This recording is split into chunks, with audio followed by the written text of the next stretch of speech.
Here in Medjugorje, and I'm with, what's your name? My name is Maika. And your name? Jorge. And where are you from? I'm from Japan. Japan, and? I'm from Spain. But you live in? Australia. Australia. That's international, and that's Medjugorje, international place. Yeah. And what do you like about Medjugorje? All the kindness.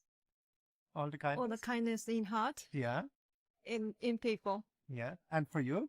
I find it very peaceful. If I had to put it in one word, it would be peace. I think it's like Our Lady and really like looking after us here. Yeah. Even sometimes I was worried, like had fights in my head, like why did they say this? What did about someone? And I was walking Apparition Hill up, and when I got to the top, it was like all the voices went quiet. No more argument in the head. No more like everything peace. And here I feel very, very peaceful. Almost like even in the accommodation, I wanted to open the window. It's like something in the air is good here. Wow. Yeah. You have the same feeling? I do. The peaceful and the kindness of the people. And you have been now several times here. Yeah. Why do you come back? I was trying to buy an apartment to move here, actually, at least for like a second residence for quite a few months per year, because I feel really good here, and I think maybe eventually I'll move here permanently. I hope. I was once in Luft, and a woman there from Mexico told me, they told me that they have been here, and I have never heard of this place. It was actually last year only, and then I remember I was telling them, because I spent a week in Luft. I was telling them I think I could live here. Also the same. It's very peaceful, and I like going to church and confession, the mass, everything, and the rosary, and then they told me, and I think it came like out of nowhere, I think you could live in Medjugorje. And I'm like, I have never even been to this place. Why is this woman who just met me telling me this? And I don't know, I thought it was maybe like a sign or a message. Then I started coming, and I really like it. So I don't know. I'm trying to buy an apartment or something, but it's quite super hard with requirements for government, and because we're foreigners, and so we'll see, hopefully at some point. But yeah, every time I come, it's like a food for the spirit. I don't know, it's like a refreshing again, like it's really nice. I think I really like it. Do you have a favorite spot and place here in Medjugorje? Well, as she told the missionaries that it was more important going to mass than going to see her, so I put like the mass normally in priority, and if I can, I try to do in the morning the English mass. If I miss it, I go to the Italian, which is later, because I don't speak Italian, but I'm Spanish, so I understand a bit. And then I try to do the evening one as well, the one in Croatian. And then I like the adoration as well. But as a spot, of course, the Apparition Hill. If it's a place that I could spend a lot of hours, but every time I go, maybe, I don't know, there's something to do or something like that. But it's a place where you just sit down, and it's so peaceful. It's like almost you're hugged by the Our Lady, or by saints or something up there. For me, it's very. I could spend there many hours. It's like you're being like, I don't know. Your heart is held by Our Lady. Yeah, it's really good. And then Križevac, I like, especially when I'm at the top. But it's Cross hard. mountain. For people who don't know Križevac, that means cross mountain. Sorry, cross mountain. No, that's fine. That's fine. We might even no, we can see it from here. Behind the church, I think. Yeah, but it's when I go up to the top, it's really peaceful. I went yesterday, and I was sitting down, and it's also like such a peace, such a calm. You're there, like it's a nice feeling. But it's harder to get there. Although it's like a bit of a sacrifice for Our Lady, so that's a bit more like harder than Apparition Hill. Apparition Hill is a little bit easier. But those are. I would say. I mean, I don't live here, but I would say Apparition Hill, Cross Mountain, and the church are the main places. No, very nice. Yeah. And for you, you have a special place that you like a lot? I really like Apparition Hill. Every time I climb the mountain, I have some inspiration. So I like to Go climbing up there. there. Yes. You find peace and inspiration as well. Yeah. Yeah, me too. It's unbelievable, no? It's amazing. Wow. My favorite place. Yeah. And the back pain. And tell about the back pain, yeah? Oh yeah. When I first came here, I had a back injury, and then I couldn't really stand for a long time. But when I have having pain climbing up the mountain, but when I passed the top of the lady, I stayed a bit there, and then when I was going down, I realized that I didn't have pain, and I could just like go really fast going down, and I was like, oh, that was yeah, the lady helped me. Oh, what a Yeah. unbelievable. That was amazing. So beautiful. Yeah. And you go regular to confession? Every time I come, I try to go at least one. Mhm. I was there yesterday, no, the day before. Mhm. I What is it for you, and what would you tell people who are scared to go to confession? I think when Patrick from the castle said it's like I think it's maybe the inflection point probably for non-believers, for like people who maybe they're Catholic but they haven't done anything in a very long time. If they want to come back, let's say, to start, come back to, let's say, the light, I think that's the inflection point. If they go to confession and they release it all. I remember once I confessed, this was, I think, in 2012. I hadn't confessed in many years, and yeah, I started crying and confessing, and when I was confessing, and I think the priest was even a bit scared, but because I started crying because I hadn't confessed in many years, and I think that's a bit the inflection point for me. It's a bit like this Saint Carlo Acutis. Blessed Carlo Acutis, yeah. Blessed Carlo Acutis. Yeah, he said. Italy? Yeah, from Italy. I was quite young, and yeah, he said that it's like I think he said it's like a top up or like a refresher. So even if you haven't done anything, because when I went the other day, I wasn't even sure 100% what to say, but it's like a top up to clean the spirit a little bit, remove those impurities for us. But I think for example, for people who are non-believers, normally it would be like an inflection point. It's like that step from the darkness to the light, the shade to the. So beautiful what you say. I think it should be like that about the way I feel it. Wow. And yeah, I try to come at least, even if I had confessed recently. I try every time I come to Medjugorje, I try to go at least once. And for you, confession? I haven't been to confession because I'm not Catholic. Oh, and how is it for you then? You observe all this. You see your back healed. Does it like attract you to become Catholic? How is that for you?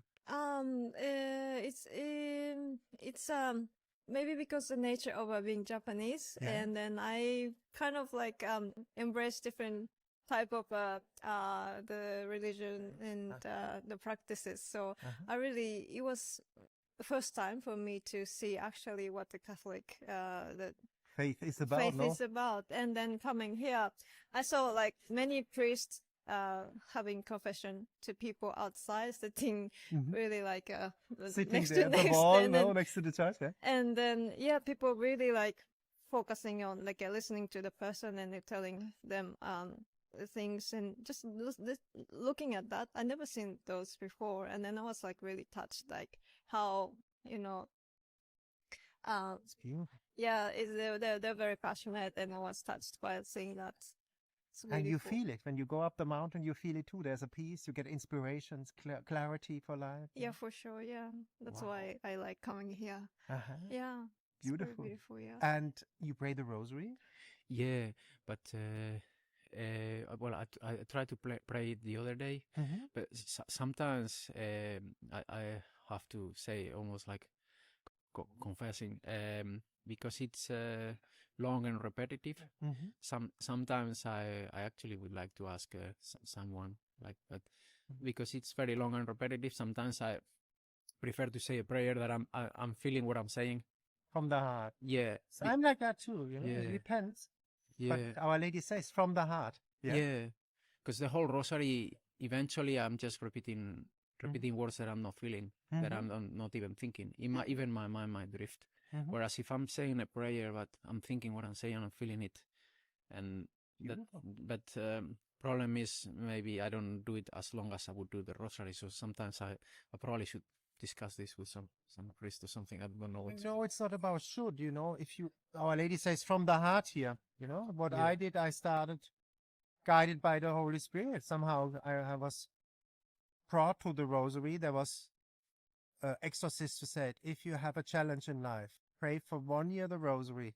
Either the challenge go away and you continue the rosary, or you stop the rosary and the challenge will win. And I said, wow, I have to try that out. That was my point when I started to pray the rosary prayer. But I'm like you know, guided. Must be from the heart. That's what Our Lady says. Yeah. Not just like one.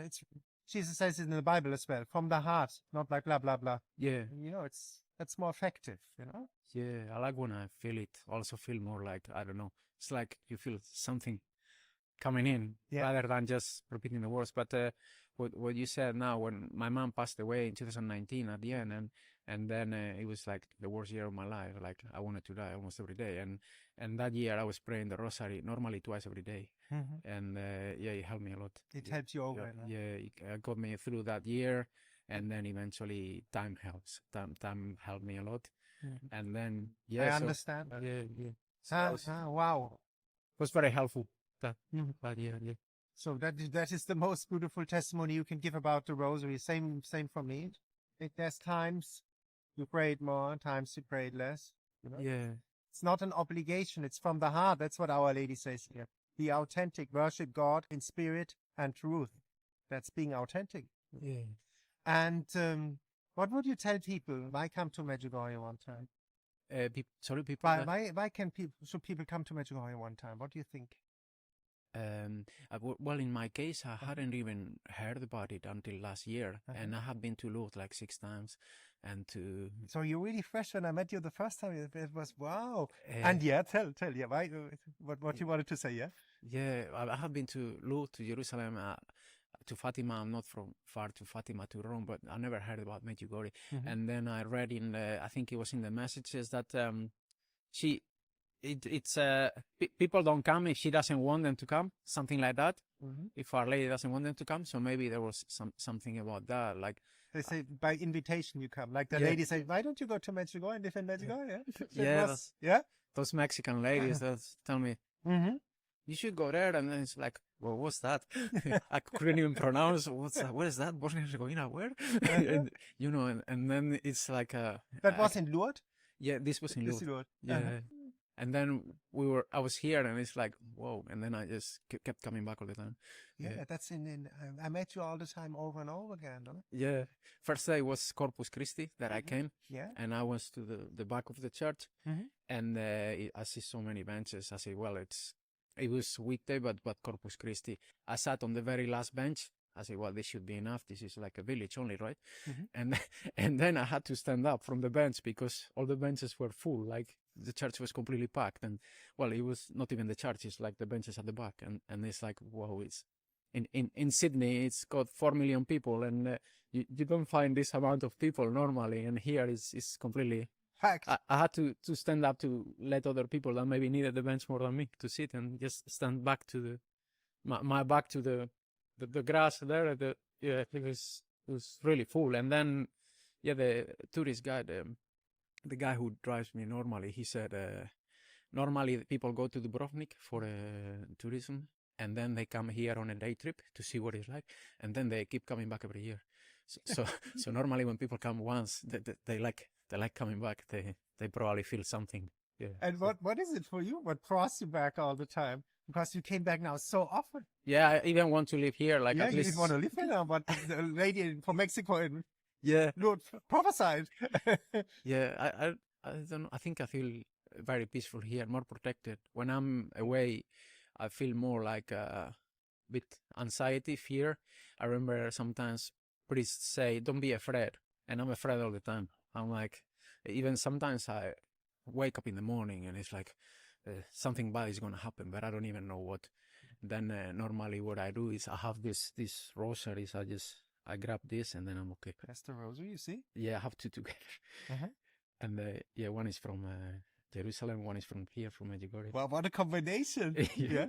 From Jerusalem and here, yeah. Yeah, and then and I grab this and immediately I feel like more at peace. Uh-huh. And then the other bit that gives me the anxiety and the fear is the mobile. When when I look at the mobile and maybe I need to check messages, maybe there's something important, but it's also always like, but it might be bad, it might be both. It's like, this is the good one, that's the bad one. But in our society today, it's really hard not to use it, to communicate. Now we're planning the trip back, and for example, things like that. But yeah, almost everything bad that comes through the mobile, or at least to me. Yeah. But obviously, there's also things needed from the mobile. So yeah, but I don't know. At least with this, I feel more at peace. And then you would say that to people as well who are scared. What would you tell them? You have that spiritual fight. We all have spiritual fights. What is the stand now? How to fight these fears? The rosary, you said, or other things? What you do? Well, here in Apparition Hill, I think anyone who goes there will not feel fear, because it's so peaceful and so nice. And for example, the other day, I actually been lucky in this trip to 2 nights with adoration after the church, after the mass. That was also super peaceful. And now, like, I was there the other day. Okay, I'll just be a few minutes and then I go home because it's a bit late. And when I wanted to realize that it was finished the whole hour, and I have been there sitting for a whole hour, and I was like, nothing. I mean, I just wanted to stay forever. It was like a warmth sitting there, like when I was almost like when I was a child and I was at home and I felt safe, something like that. I don't know. It was like so peaceful, so nice there. I could be there forever. And then after a while, it's finished, and okay, and because it was like 1 hour, and I remember you felt when I took you to the cathedral in Madrid, Almudena. You say you felt like some peace as well. Very peaceful. Yeah. It's the presence of Christ or the Eucharist at the altar, maybe. Maybe, yeah. And also the lady. Sorry. Yeah. Well, I also felt very healed after staying for the adoration. I was very tired and I feel uncomfortable. I was like almost like, oh, I want to, very, very tired. And then after listening to the very beautiful music played in the adoration. Yeah. Melinda, the violin. Yeah, I was like really like healed. I actually made a difference. I loved it. So beautiful. From a non-Catholic who feels it, no? Yeah. It's tangible. You know? Obviously, yeah. Yeah. And why are you Catholic? What would you tell people? What is the beauty of the Catholic faith? Well, have you always been Catholic, or you went away and came back? Well, to be honest, I don't know if this is very good, but in my country, basically, I'm from Spain, and the time I was born, everybody had to be Catholic. It was like forced, basically. It's fun. Sometimes I think it's funny because in Garabandal in Spain, Our Lady, in theory, appeared there. They say she appeared there, and then they didn't do what she said, and she left, or this is what the stories say. And then and in Spain, everyone basically was forced to be Catholic at the time because of a dictator we had was Catholic, and maybe I'm thinking maybe that's bringing but this is just me speculating, like maybe some people now, because before they were forced, now I think we have the freedom. So, but I don't know. But it's funny. Then here she comes, and it's almost the opposite. Here is like they're forced to know being religious, and they're fight against that, and then they're like actually like the visionaries initially, the police or the Yugoslavian police. They fought them off because they were communists. Yeah, at the time. They were like almost trying to tell them not to go there, and they fought against them, and they won. So in Spain, it was like we're all Catholic, but they didn't do what she said or something like that. And here it's like they have to fight against all the elements to do it, and despite that they came here. But yeah, basically, sorry, I was going through for you so you said you felt a bit forced to be Catholic, but now you are Catholic from the heart. What changed? What happened? Yeah, so to me, what when I was born, I didn't really feel much this or that, and a little bit the spark that ignited the fire. I don't know if this would be the best way to say it, but No, it's beautiful. Rebirth in the Spirit, Jesus calls it, kind of. Yeah. yeah, Touched by the Holy Spirit. The yeah, fire. yeah. It's maybe it's not the best way or the most straight way, but in Spain there are some books are very very popular. They are bestsellers because I think many people have prejudice against the Bible, especially like non-religious. They will say, "Oh, wouldn't read that." But these books are bestsellers in Spain. Even the king and his mother were fans, and my mom was reading them, so I asked her. And these books are like they're actually like science fiction novels about what they say. Some people time travel to the time of Christ, and then they like report what they see.